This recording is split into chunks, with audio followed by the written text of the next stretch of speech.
What's up, YouTube? CJ Extreme here to talk about the WWE pay-per-view known as Stomping Grounds.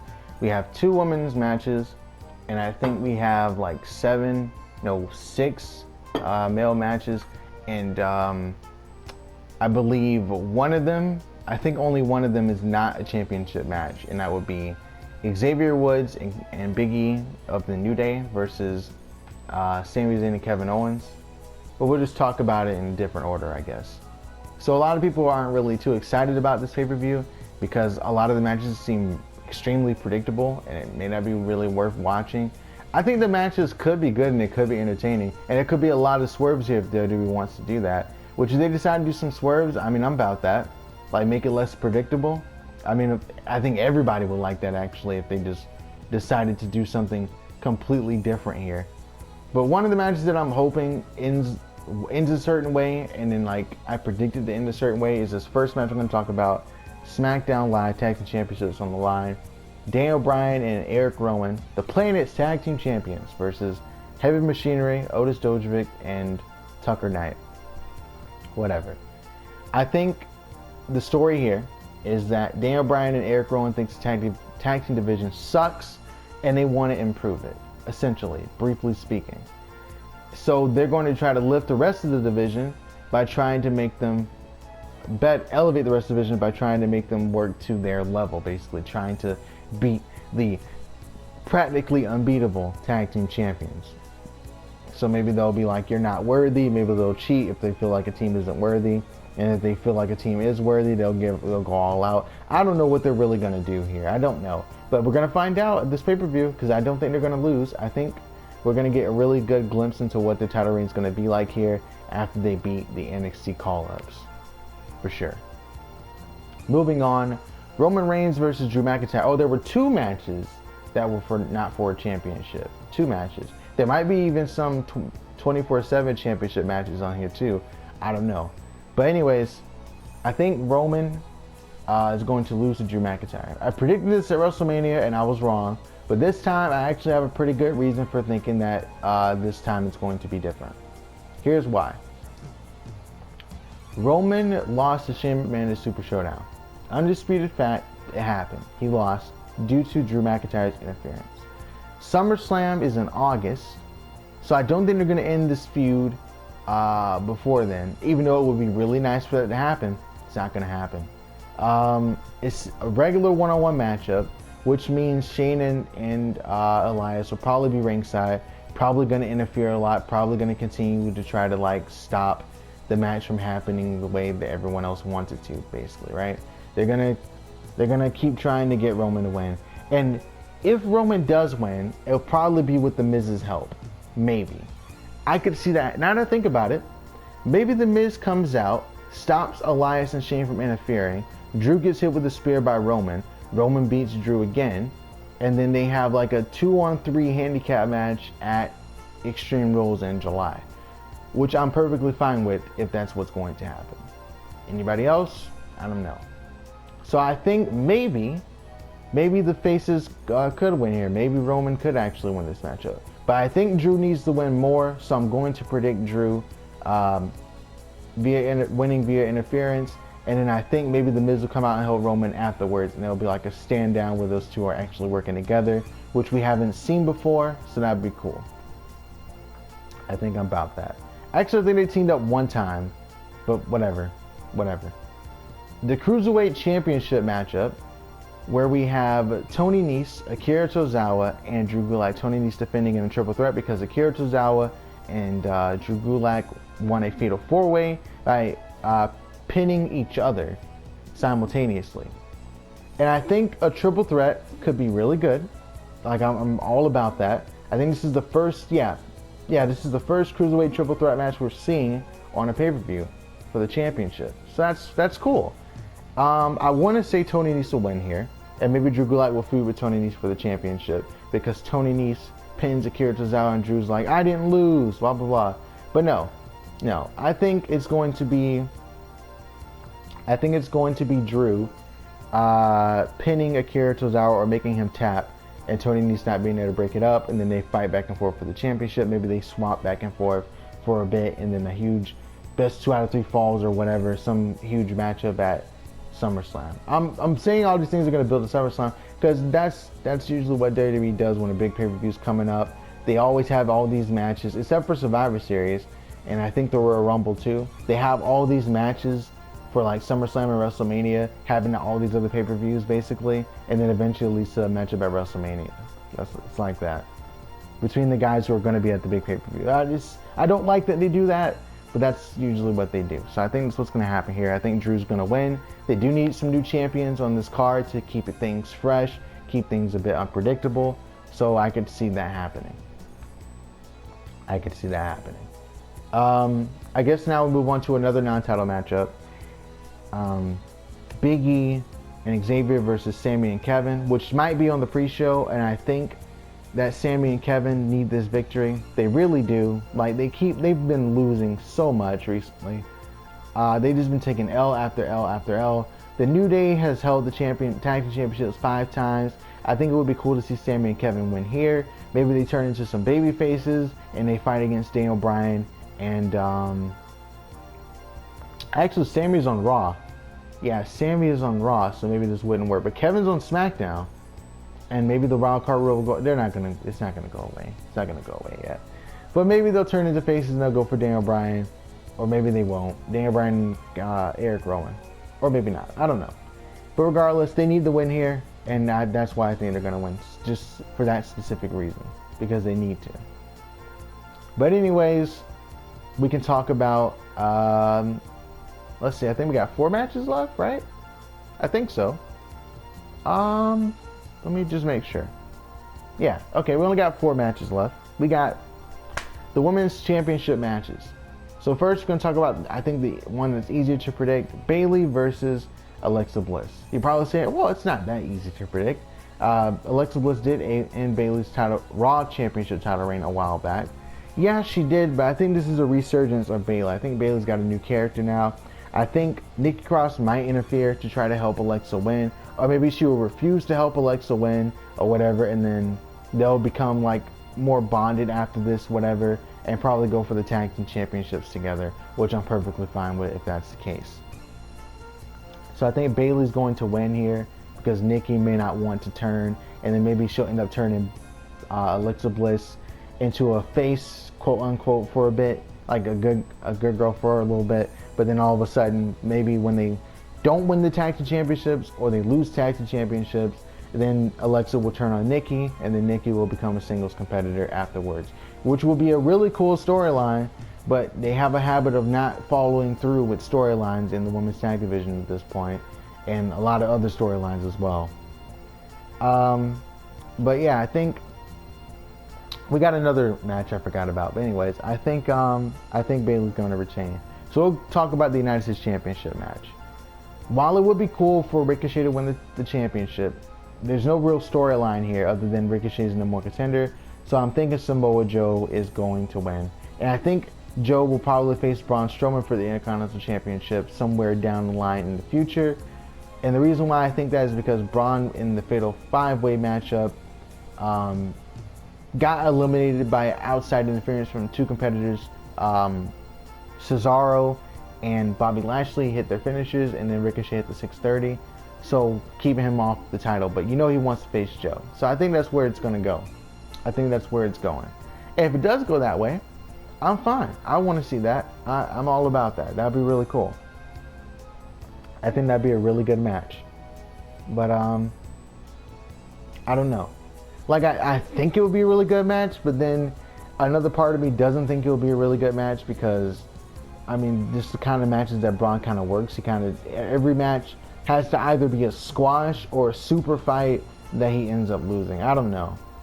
It's just weird. I just want a good match, all right? And maybe that's what we'll get. Maybe we won't get that. I don't know.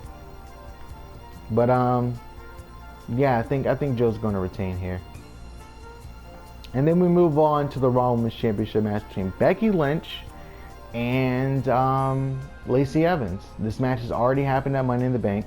Lacey Evans tapped out pretty damn quick when getting put in that disarmer. So what I'm trying to figure out here is what are they going to do different this time? And the only thing I can think of that could possibly really be different, or a few things, a couple things I should say, is that Becky uses her new finisher to win. Lacey Evans brings out a new finisher to win, or cheats. Or Lacey Evans just wins overall. She just wins the match.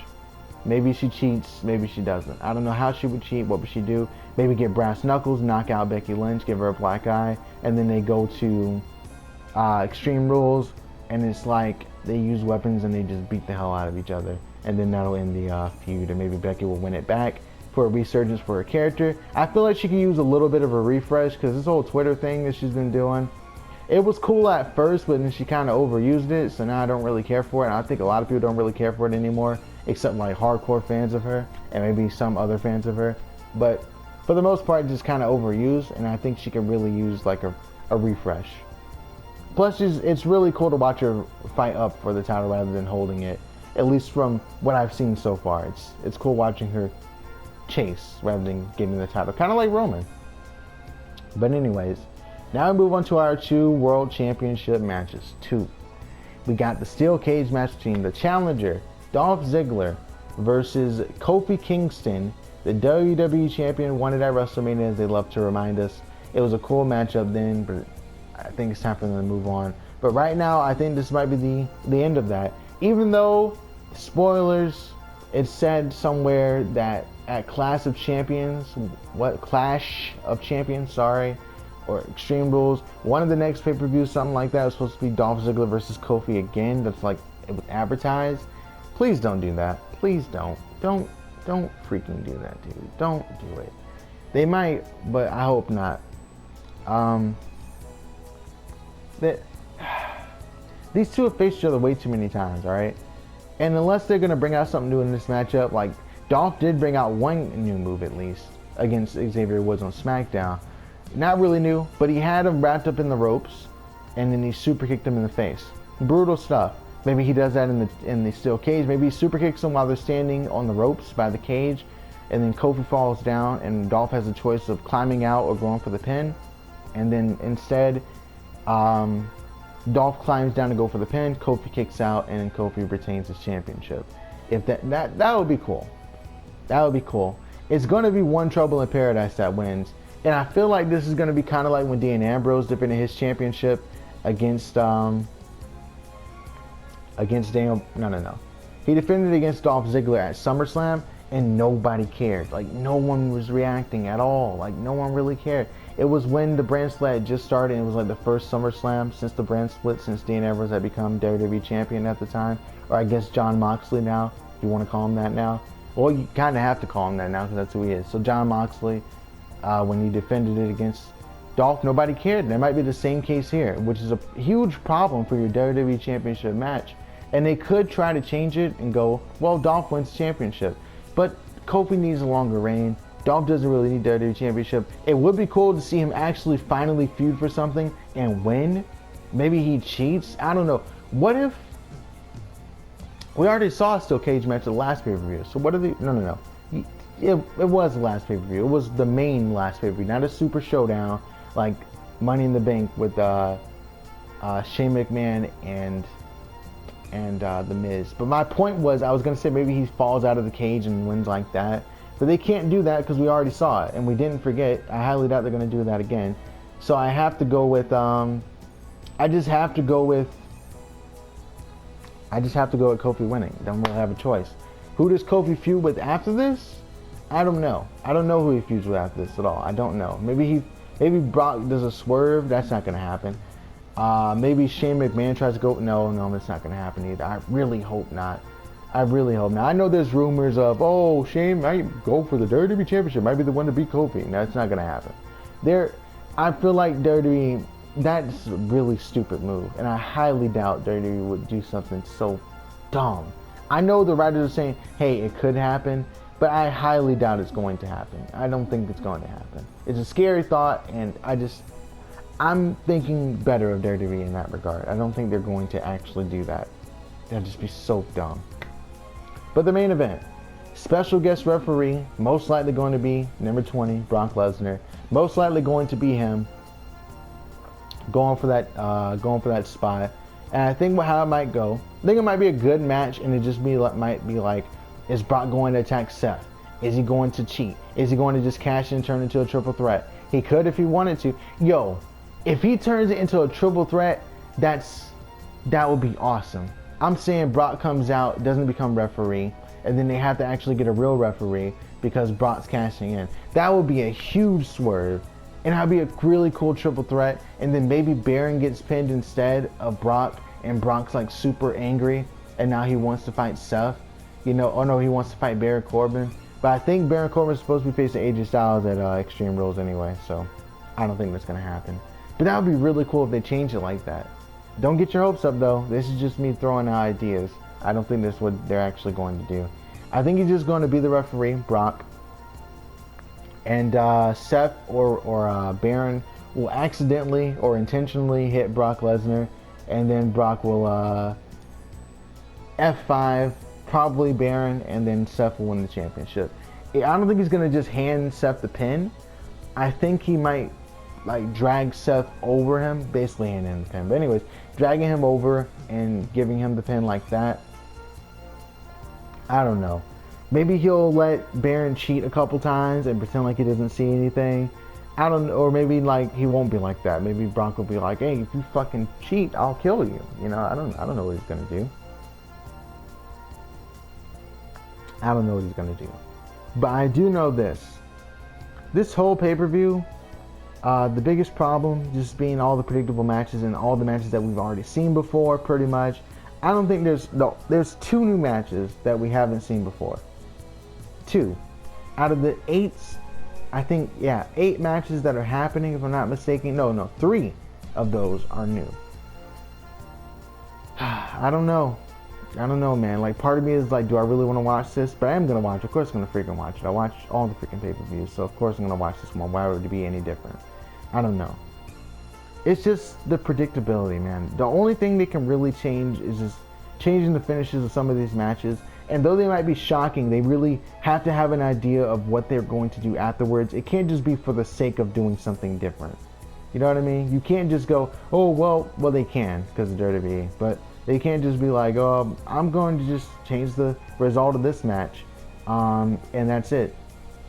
It's different. What's the storyline now? Oh, we don't know. Like, that would suck. But surely they'll have a plan. I don't think they're, you know, dumb or anything.